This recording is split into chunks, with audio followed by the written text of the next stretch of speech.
స్నానం చేయించుకొని వచ్చినావా? చల్లనీళ్ళతో తీసుకున్నావా వేడి నీళ్ళతో తీసుకున్నావు? వేడి నీళ్ళ మంచిగా వెచ్చగా ఉండేనా? ఏం తింటున్నావు ఇది నువ్వు? ఏం తింటున్నావు తెలుసా నువ్వు?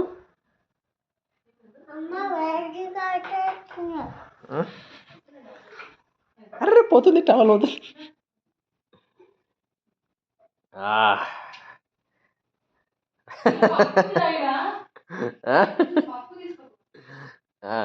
ఏడి పోతున్నావు? లోపలికి పోతున్నావా? ఏమైంది? ఏమైంది? అమ్మదా? అమ్మడి అచ్చా అచ్చా. అయ్యో టవల్ పోతుంది, టవల్ ఇచ్చిపోతుంది. చేం పంపించా, చేం పంపించే.